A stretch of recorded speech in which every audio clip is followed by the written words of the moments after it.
Class 12 की mathematics class में आपका पुनः स्वागत है। आज में बात करेंगे हम कंटिन्यूटी पर। देखिए, इससे पूर्व के लेक्चर में मैंने आपको बताया था कि कोई भी फलन किसी एक पर्टिकुलर पॉइंट पर यानी माने किसी दिए हुए बिंदु पर संतत होता है, कैसे सिद्ध करते हैं, उससे संबंधित मैंने आपको क्वेश्चन भी बताया था। और आज हम चर्चा करेंगे संतत फलनों की प्रॉपर्टीज पर, प्रॉपर्टीज ऑफ कंटिन्यूअस फंक्शंस। तो इसमें हम प्रमेय के द्वारा इसको देखेंगे। ये प्रमेय के रूप में है, ये थ्योरम फर्स्ट है आपका, माने प्रमेय पहला, फर्स्ट प्रमेय। मान लिया f और g कोई दो रियल फंक्शंस है, वास्तविक फलन। वास्तविक फलन के बारे में मैंने आपको बताया था, शायद आपको ध्यान हो। वास्तविक फलन वो फलन कहलाते हैं जिनके डोमेन और रेंज दोनों ही वास्तविक संख्याओं के समुच्चय r के उपसमुच्चय होते हैं। तो ऐसे फलन वास्तविक फलन कहलाते हैं।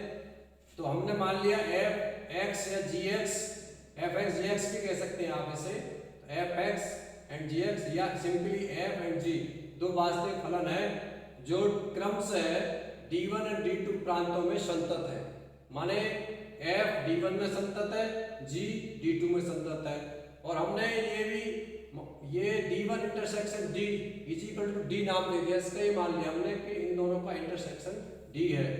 तब ऐसी स्थिति में इन दोनों का योगफल और इन दोनों का अंतर, माने दोनों फलनों का योगफल, दोनों फलनों का अंतर भी d में संतत होता है, d में संतत। इसी प्रकार से इन दोनों का मल्टीपल देखिए, मल्टीपल करने के बाद एक फलन आएगा आपका, और प्लस और माइनस करने के बाद में दोनों फलनों का यहाँ भी एक फलन आएगा, तो वो d में संतत होगा, कंटिन्यूअस होगा। और f और g इन दोनों का मल्टीपल होगा, वो भी एक फलन आएगा, तो वो d में संतत होगा। इसी प्रकार से इन दोनों का डिवीजन माने f अपॉन g, लेकिन g की वैल्यू आपकी gx does not equal to 0, gx does not equal to 0। अगर ये किसी बिंदु a पर बात कर रहे होते हम, तो f अपॉन g, यहाँ पर g a does not equal to 0 लिखते हैं। अब चूंकि दो फलन है, किसी एक बिंदु पे नहीं है, क्योंकि इससे पहले मैं आपको ओपन इंटरवल में, क्लोज इंटरवल में फलन के संतत होने की परिभाषा भी बता चुका हूँ। तो ऐसी तो आप याद कीजिए, मैंने वहां की प्रॉपर्टीज बताई थी जब मैंने ये बताया था कि कोई फलन किसी बिंदु में या दो फलन एक पर्टिकुलर पॉइंट पर अलग अलग मान ली संतत है, तो वहां अलग स्थिति थी, यहाँ पर अलग है। वहां पे एक पर्टिकुलर पॉइंट के बारे में बताया था, यहाँ पर ये संतत फलन है और डोमेन की बात चल रही है, प्रांत की बात चल रही है। तो मैंने आपको बताया था कि कोई फलन अपने ओपन इंटरवल में संतत होता है यदि वह उस ओपन इंटरवल की प्रत्येक बिंदु पर संतत होता है। तो यहाँ पर हम प्रांत की बात कर रहे हैं, यहाँ पर डोमेन की बात कर रहे हैं, तो इसलिए gx does not equal to 0। तो प्यारे बच्चों, ये दोनों फलन का प्लस, दोनों का माइनस, दोनों का मल्टीपल, दोनों का डिवीजन, इस प्रकार से अब d में संतत होगा। ये फर्स्ट थ्योरम है आपकी, ठीक। अब बात करते हैं सेकंड थ्योरम की। इसका प्रूफ आपको देना अनिवार्य नहीं है, आपके सिलेबस में भी नहीं है, इसलिए मैंने लिखा नहीं। नेक्स्ट थ्योरम है आपकी कि दो संतत फलनों का संयुक्त फलन संतत होता है, संयुक्त फलन। याद कीजिए, इससे पहले के ठीक लेक्चर में मैंने आपको संयुक्त फलन के बारे में बताया था और ये थ्योरम भी बताई थी, संतत होती है, इसलिए इसको यहाँ पर डिफाइन करने की मुझे आवश्यकता नहीं है। फॉग और गॉफ की बात की थी, अगर आपको ध्यान आ रहा हो तो, फॉग एंड गॉफ की। और वहां पर मैंने आपको ये बताया था कि यदि f और g कोई दो फलन अपने, फिर से याद कर लीजिएगा कि f और g कोई दो फलन है और g o f और इस प्रकार से परिभाषित है कि g a पर संतत है और f किस में संतत है, g a पर, तो गॉफ भी संतत होगा, माने संयुक्त फलन भी संतत होगा। इस प्रकार से मैंने आपको बताया था।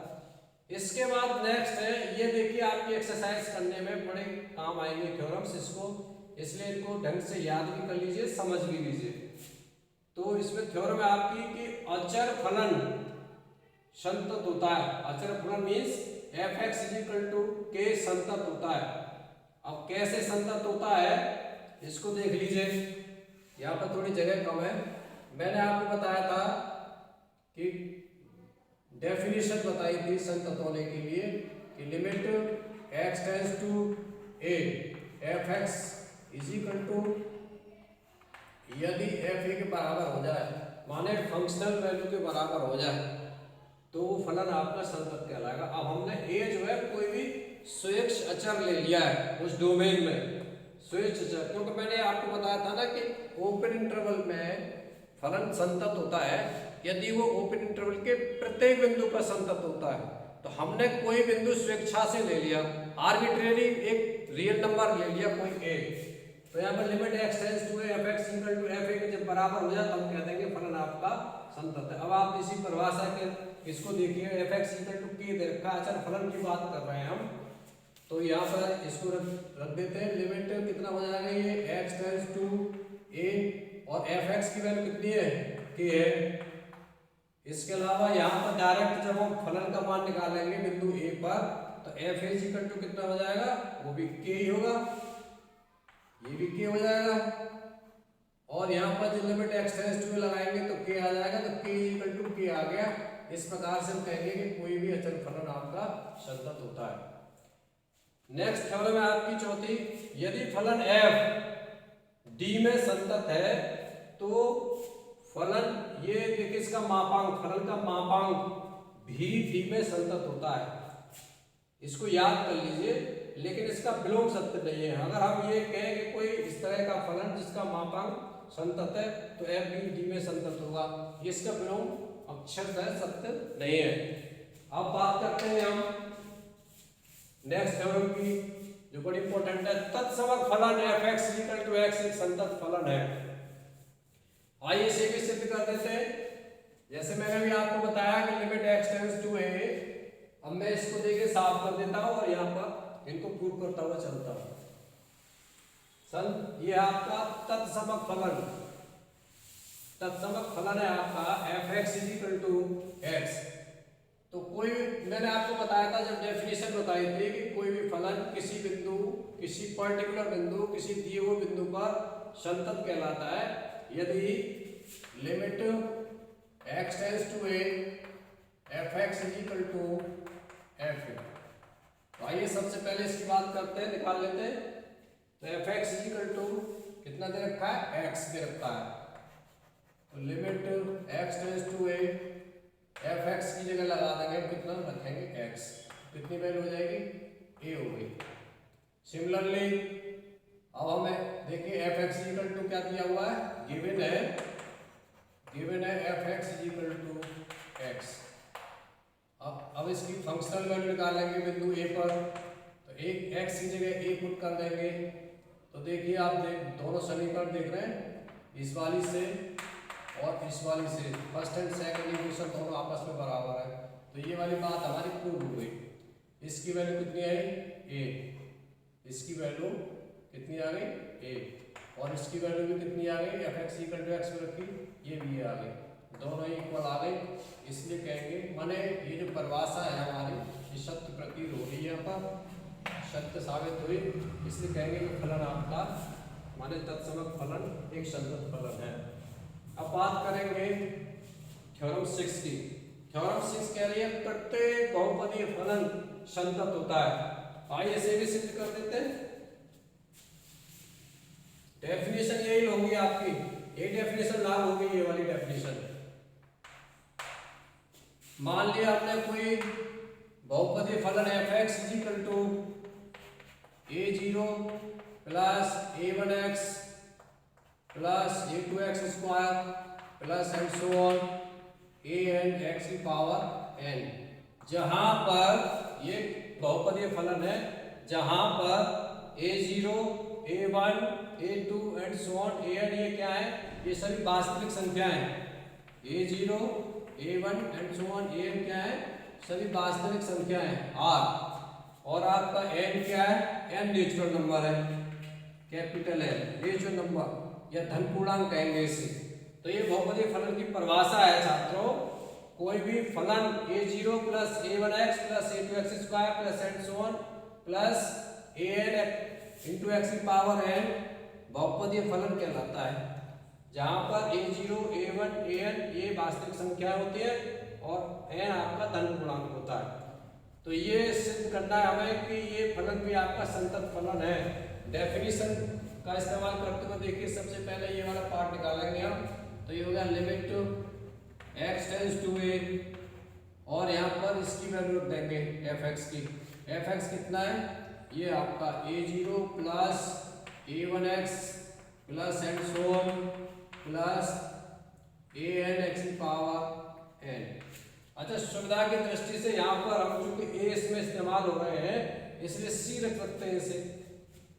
चलिए c ले लेते हैं, कोई बिंदु c ले लेते हैं, ठीक है। और ये आर्बिट्रेरी पॉइंट है c, आपका स्वेच्छ अचर है, आर्बिट्रेरी कोई भी स्वेच्छ वास्तविक संख्या है। तो ये limit x tends to c, ये fx की वैल्यू हमने लिख दी। तो देखिए इसमें कुछ कैलकुलेशन करने के लिए तो है नहीं, कैलकुलेटेड है ऑलरेडी फंक्शन हमारा, ऑलरेडी कैलकुलेटेड है, इसमें कैलकुलेशन के लिए कुछ है नहीं। और ये फलन अपने आप में किसी भी बिंदु पर परिभाषित भी है। परिभाषित का मतलब ये है कि कोई वैल्यू इसमें पुट की जाए तो हमें एक निश्चित मान मिलेगा। तो इसमें लिमिट की वैल्यू पुट कर देंगे तो लिमिटिंग वैल्यू क्या आ जाएगी इसकी, इसकी लिमिटिंग वैल्यू आ जाएगी a0 plus a1 into c plus and so on plus an c की पावर n, ये आ गया। फिर ये निकालेंगे फंक्शनल वैल्यू। फंक्शनल वैल्यू क्या है, fx इक्वल टू रखा है तो fc कितना हो जाएगा। अब बिंदु c की बात कर रहे हैं ना हम, c की, c क्या है हमारा, कोई भी आर्बिट्रेरी रियल नंबर है तो fc की वैल्यू सीधे फलन में रख देंगे, पुट कर देंगे। तो कितना हो जाएगा a0 plus a1 into c plus a2c square plus and so on और प्लस हो जाएगा आपका an c की पावर n। तो देखिए आप limit x tends to c fx, इसकी वैल्यू कितनी है, ये fc के बराबर नहीं है क्या, माने ये और ये वैल्यू बराबर नहीं है, दोनों इक्वल है। तो ये परिभाषा हमारी क्या कहती है फलन की, ये कहते हैं अगर हम ऐसा सिद्ध कर दें तो फलन संतत है। तो ये सिद्ध हो गया। तो दोनों इक्वेशन फर्स्ट एंड सेकंड आपस में बराबर हैं, फर्स्ट एंड सेकंड आपस में बराबर है, इसलिए आपका फलन संतत हो गया। तो ये बात हमें प्रूव करनी थी, हो गई। अब बात करते हैं प्रत्येक परमेय फलन संतत होता है। नेक्स्ट थ्योरम है, बहुत ही काम आने वाली थ्योरम है, इसको भी देख लीजिए। आप जानते हैं कोई भी परमेय फलन किस तरह का होता है, किसे कहते हैं, fx equal to px upon qx। इस प्रकार का कोई भी फलन कैसे क्या होता है, परमेय फलन होता है, परमेय। तो ये जो परमेय फलन है, आप देख रहे हैं परमेय संख्याओं के बारे में आपने पढ़ा था, p अपॉन q के रूप में लिखी जाने वाली संख्या परमेय संख्या कहलाती है।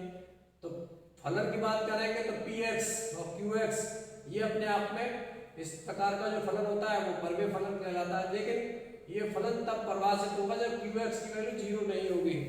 ये क्या लिखेंगे, qx does not equal to 0। तो इस फलन का जो प्रांत होगा छात्रों वो कितना हो जाएगा, प्रांत माने d, इसका d हो जाएगा।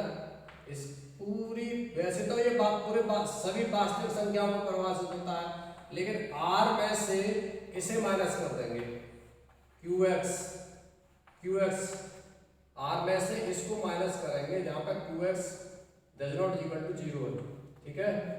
क्योंकि अगर हमने qx भी 0 ले लिया तो ये फलन आपका परिभाषित नहीं होगा। अब आप देख रहे हैं कि px अपने आप में संतत फलन है, px क्योंकि ये बहुपदीय फलन है, qx भी बहुपदीय फलन है। और मैंने आपको बताया था कि दो फलनों का डिवीजन, दो फलनों का भागफल भी क्या होता है, एक संतत फलन होता है। इसलिए बहुपदीय फलन px अपॉन qx यानी fx जो fx के बराबर है, ये भी क्या होगा, ये भी संतत होगा। तो ये था आपका 7वीं परमेय। थ्योरम नंबर 7, मापांक फलन संतत होता है। 8वां, 8वीं थ्योरम है आपकी, माने f x is equal to mod x, f x is equal to mod x, ये मापांक फलन है, ये भी संतत होता है। मापांक फलन की डेफिनेशन से इज इक्वल टू डेफिनेशन जानते हैं, इसकी वैल्यू x होती है, यदि x की value greater than equal to 0 होती है, इसी की वैल्यू -x होती है जब x की वैल्यू 0 से छोटी होती है। तो प्रूफ करने की आवश्यकता नहीं है, इसी से काम चल जाएगा। और अब बात करेंगे नेक्स्ट है आपका व्यापक चरघातांकीय फलन संतत होता है। एफ एक्स इक्वल टू ए की पावर x, ये भी संतत फलन होता है, कंटीन्यूअस फलन होता है। इसको जरा ध्यान में रखिए, ए की वैल्यू 0 1 के बराबर नहीं होती है और 0 से हमेशा बड़ी होती है की वैल्यू। इसी प्रकार से चरघातांकीय फलन आपका माने एफ एक्स इक्वल टू ए की पावर x, ये भी संतत फलन होता है। और नेक्स्ट थ्योरम है आपकी 11, f x equal to log x base से, माने लघु गणकीय फलन log x, ये भी आपका संतत फलन होता है। तो इन थ्योरम्स को याद कर लीजिए अच्छी तरह से। तो बाकी ये जो थ्योरम्स हैं आपकी एक्सरसाइज में काम आएंगी, आगे भी काम आएंगे, इनका अध्ययन कर लीजिएगा, ढंग से समझ लीजिएगा। अब बात करेंगे ट्रिग्नोमेट्रिक फंक्शंस की कि त्रिकोणमितीय फलन भी संतत होते हैं अपने अपने डोमेन में। तब तक के लिए इतना ही, फिलहाल धन्यवाद।